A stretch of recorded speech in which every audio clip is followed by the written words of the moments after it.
Hey there, everybody, and welcome to Unlearning Jesus. My name is Miles Meehan, the teacher, the host of this podcast. I just want to thanks to everyone who listened to the last episode. I got some really great feedback from a lot of different people, and I really enjoyed teaching, so why not do another one? As you noticed, I named this Unlearning Jesus, but I never said that in the last podcast. It was something I came up with afterwards. And so I want to talk about that for just a second. I think part of the issue that has faced Christianity for many years and years and years has been that we've been fed and we've learned this parody of Jesus. It's a Jesus that looks much more like us than a Jewish rabbi of the first century. There was this time in my life when I started taking Jesus seriously, and it was like this flip switch. And I realized that I was no longer learning about some dude from Wichita, Kansas, but a dust-covered Middle Eastern man from over 2,000 years ago. I used to teach a Bible class for middle and high schoolers. And, of course, I was always trying to be controversial and make them think in different ways. So one day I brought in pictures of different representations, drawings, renderings of Jesus. So I showed the class, them pictures of these things that I brought in. And then I asked them to give me their immediate thoughts and reactions. So I had many of the pictures that we've seen before, but I just want to highlight a few of them. So the first one was this Jesus with long flowing locks and, very American looking. I think I even have a small little 2x2 picture and a plastic picture frame of this kind of Jesus. Then I had a picture of Jesus with an American flag in the background, which was interesting, and maybe an eagle flying around. But the third one, it was a 3D rendering done by scientists a few years back of what an ancient Jewish man of Jesus' age would have looked like. And this is something, if you Google, what would Jesus have looked like, you'll probably find it. And it was interesting what my students said. One of the responses I got was that he looked like a terrorist. And, I think it's true that Jesus probably looked much more like what we think of as a terrorist than one of our elders or deacons in our churches. So to recover who Jesus really is, there is a lot we have to unlearn about him. Not just learn, but unlearn so we can actually learn. We have to go through a spiritual detox, if you will.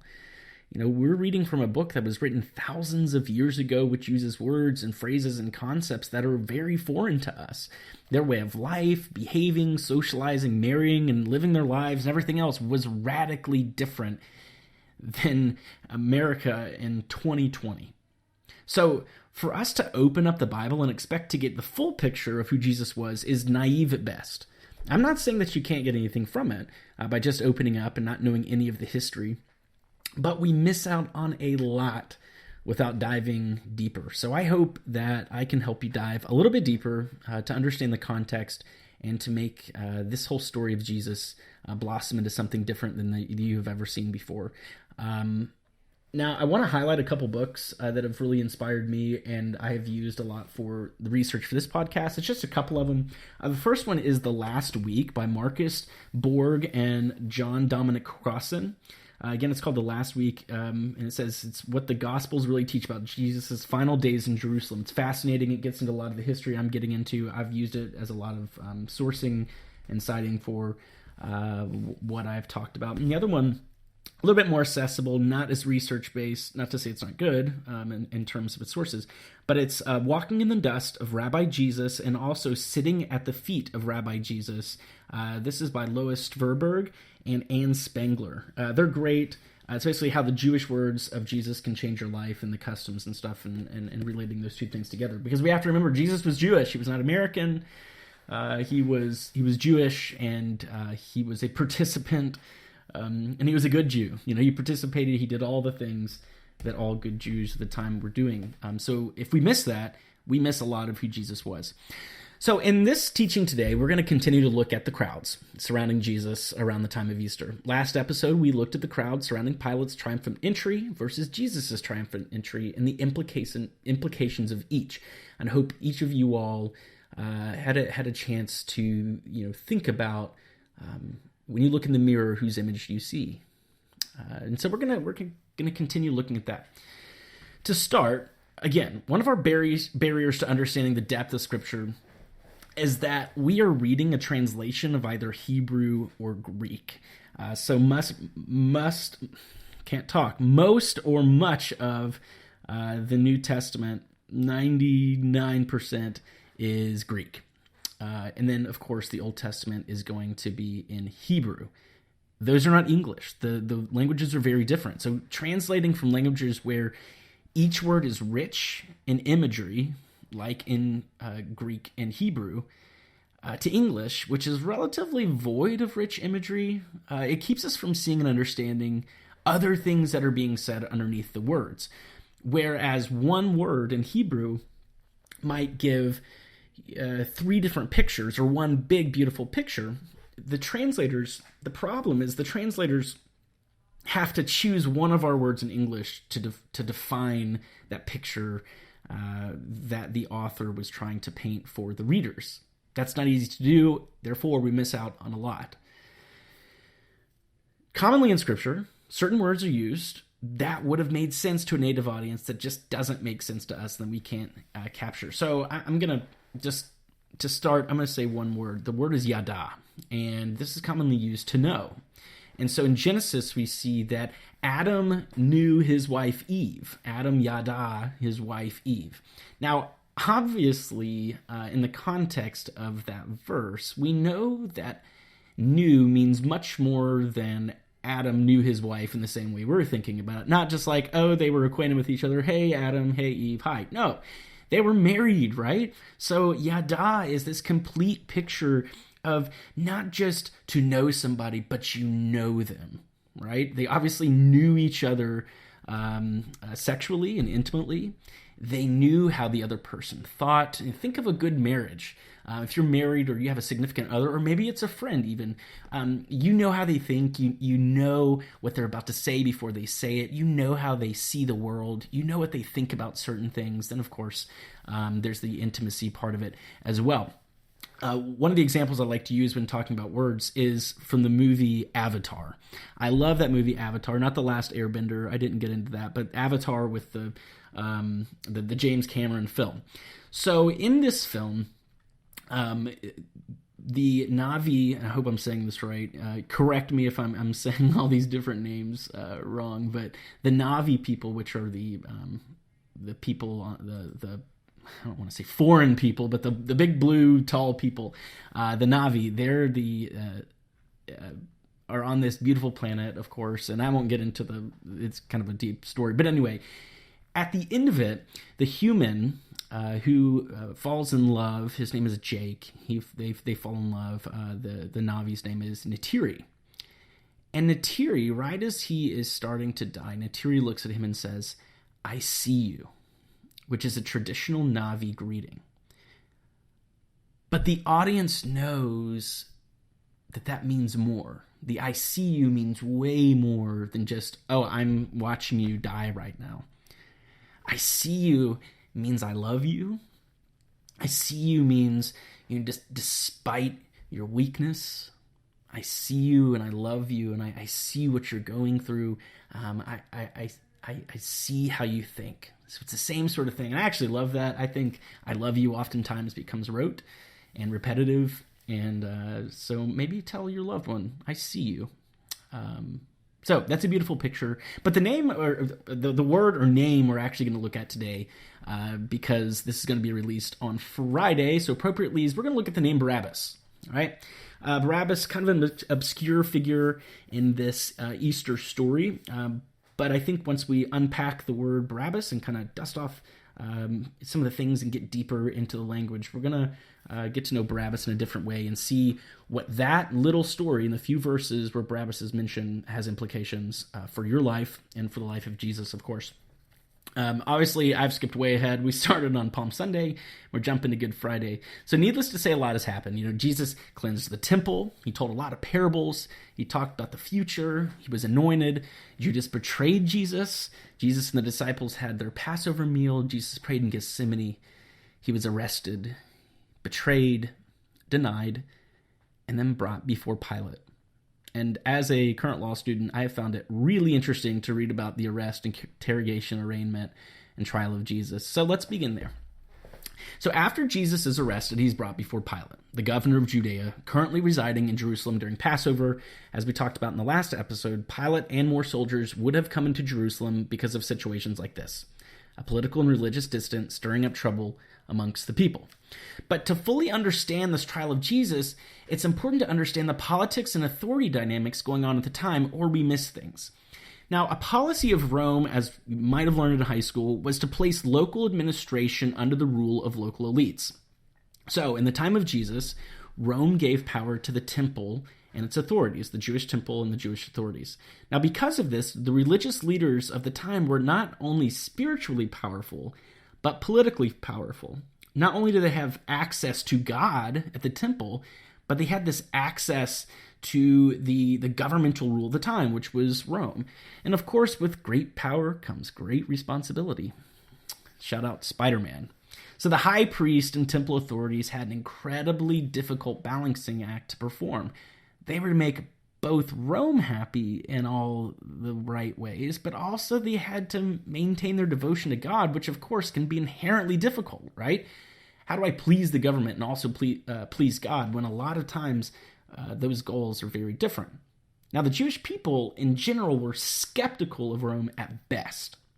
In fact, certain sects of Jewish people were actually violent toward the Roman rule. Now, one sect in particular, the Zealots, believed in violent opposition to Roman rule and that the coming Messiah would be a violent revolutionary and would overthrow this government and this rule so the Jewish people could once again lead on their own, have their own rule, and be their own people. Now, one of Jesus' disciples was Simon the Zealot. He had a lot of different characters within his following. So needless to say, the religious leaders weren't really in the best spot. They were in charge of maintaining peace with their people and keeping them under control for Rome, or they would lose power. Now, we often see this collusion, which is what it was, this collusion with Rome as being all bad. But I think we better give them a little bit of slack. This would not be easy. To try to balance the peace of your people, maintaining order, while also trying to stay as devoted to God as possible. So we can see that this would have been difficult for them to do. However, we also know that power is very intoxicating, right? Because power means influence. Power means money. Power means control. Power conforms to the status quo. And anything that would question or put that power into doubt must be taken care of swiftly and quickly. Because power is intoxicating. Intoxicating makes you forget. Intoxication makes you slip. And intoxication decreases your ability to see clearly. So, Jesus is before Pilate with a crowd, another crowd, watching on. Let's turn to Matthew 27, and we're going to pick up in verse 11 here. And of course, I typically read out of the NRSV. All right, starting in 11. Now Jesus stood before the governor, and the governor asked him, "Are you the king of the Jews?" Jesus said, "You say so." But when he was accused by the chief priests and elders, he did not answer. Then Pilate said to him, "Do you not hear how many accusations they make against you?" But he gave him no answer, not even to a single charge, so that the governor was greatly amazed. Verse 15. Actually, we're going to stop there.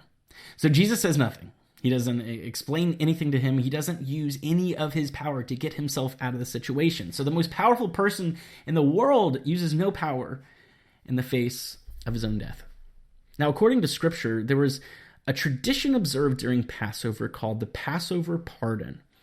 A lot of my research about this tradition has ended up in the same place, that no one really knows if this was a real thing, if the Passover pardon actually happened, or if it's even historically correct.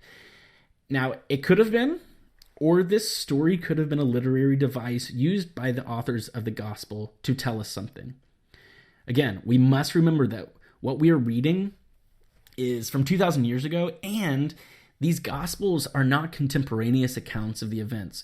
Matthew, a guy named Matthew, was not sitting there in the crowd off in the back writing this as it happened. These were written decades after the events happened, and each gospel is a letter to a certain audience with a specific goal and purpose for that audience. So if this tradition of the Passover pardon wasn't real, and this event didn't actually happen, does that mean that we have to throw everything into question and throw everything else out?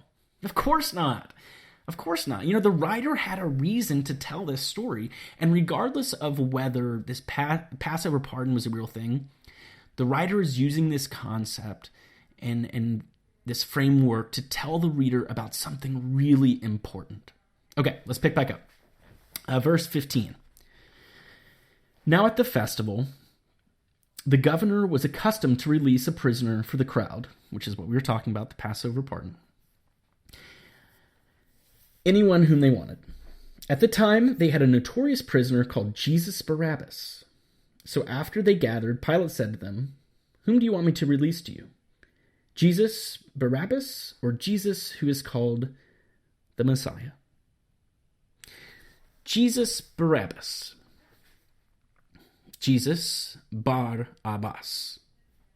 Bar means son. Abba means father. Jesus, son of the Father. Does that sound familiar? So here we are again. A crowd with a choice to make. Jesus, the Son of God, the Son of Man, or Jesus, the Son of the Father. You can see what the writer is doing here, right? But who was Barabbas? Was he some weirdo that we see in a lot of the different film depictions of him? I think back to the Passion of the Christ, and they bring out Barabbas, and he's like, rah, I don't know, he's making these weird animal noises, and he's dirty, and he's gross. But who was Barabbas? So according to Matthew, he was a notorious prisoner. According to Mark, he was a rebel who had committed murder during the insurrection. According to Luke, he was in prison for an insurrection that had taken place in the city and for murder. John says he was a bandit, and the Greek word used for bandit in what we use, I guess what the English uses, is actually a word for an insurrectionist. Interesting. So Barabbas was a revolutionary. He was a fighter. Barabbas had been imprisoned by the Romans for being part of a violent uprising against Rome. And the crowd wants him. The crowd is presented with two options. A revolutionary who has proven by murder that he would rise up and try to defeat the Romans through violence and destruction. Or the other Jesus, the one who taught that to become great, you must humble yourself. To win, you must lose. To be more, you must become less. That there is no reward in just loving those who love you, but the true reward is in loving your enemies. This man called Jesus wouldn't even speak up for himself. However, when Jesus didn't speak up, his actions were still telling us what God's kingdom is really like. You see, if Jesus had used his power to kill Pilate and all those who were trying to punish him, his teachings would have meant nothing. If Jesus had told his followers to rise up and fight at that moment, they surely would have. But blessed are the meek would have been rendered meaningless. You see, violence is easy. There's a certain immediacy to violence. The way of peace is difficult. It's a long road. Your choice to choose peace over destruction may not show any effect in your lifetime. It may take generations for that to ripple. But Jesus calls us down a different road. And as he says earlier, enter through the narrow gate, for the gate is wide, and the road is easy that leads to destruction. But the gate is narrow, and the road is hard that leads to life, and there are few who find it. Choosing peace over destruction looks silly. It looks stupid. It oftentimes looks irresponsible. And there are few people who actually choose it. However, Jesus asks us to choose the narrow path, the path that leads to life. And as Jesus walked down the path toward his death, bloody, eventually unable to carry the cross. He was actually choosing a path that led to life, though it was going to lead to his death. He gave up his power because he believed what leads to life is ultimately refusing to participate in a system of violence and destruction. And as Jesus was hung on the cross, in one of the most excruciating methods of execution in human history, he forgave his enemies. He continued to refuse to let a violent system change him, and he demonstrated what it actually looks like to win. As Jesus, the true king, allowed himself to be crucified by a system of power and violence, as Paul says, he disarmed the rulers and authorities and made a public example and spectacle of them, triumphing over them in it. He humiliated the system of violence and destruction. He confronted it. He confronted the collusion of political and religious power. He questioned the authority. He spoke up his whole life for those being crushed and marginalized by the powerful. And they killed him for it. Through Jesus, we now know what God's kingdom asks of us. It asks of us to choose a different way. We are asked to repent, to think and behave differently. We are to consider that we have a choice to make. The writers of these Gospels confront us with either Jesus or Barabbas, one who will rise up and defeat our enemies through violence and destruction, or one who believes that true power resides in those who would become last, become first, and who would not just love those who love them, but would love their enemies too. Now, my question for you on this Good Friday, you're in this crowd, and Pilate gives you a choice. Who do you want released? Jesus or Barabbas? As I said last time, it's one thing to believe in Jesus, and it's another thing to actually believe him. Now, don't get me wrong, these teachings are tough. As I sit here and talk and I researched and I wrote this stuff, the words of Jesus indicted my actions, my thoughts, and the way I behave. And I think, how have my words caused destruction in someone else's life? How have my words caused destruction in my own life? And how have my actions caused destruction in my community, or in my family, or in my relationships? What does violence look like in my life? Are my words and actions violent? Am I trying to gain power by destructive and manipulative means? And in our current political climate, do I long for a leader committed to peace, or one who will vanquish my enemies? Allow the words of the crowd, looking at Jesus and Barabbas, to indict your own thoughts. Allow the crowd to indict your own actions. Every single day, we have a choice to make. Do we choose to release Barabbas, or do we choose to release Jesus? That's it for today. Again, I appreciate each and every one of you for listening and sharing Unlearning Jesus. I'm going to continue this when I can. I can't guarantee it'll be every week, or maybe sometimes it'll be more than once a week. I don't know. But I hope this has been a blessing to you, help you think about things a little bit differently. My goal is to talk about Jesus, help us unlearn some things, and I want to make Jesus accessible again. To those who maybe have been interested or have been skeptical because of what current church climate has done. So I hope you all have a great Easter. There might be another one out for Easter, we'll see. But if not, I hope everybody has a great Easter in quarantine. Do the best that you can. I love you guys, and if you have any questions or comments or anything you'd like me to talk about, please let me know. Take care.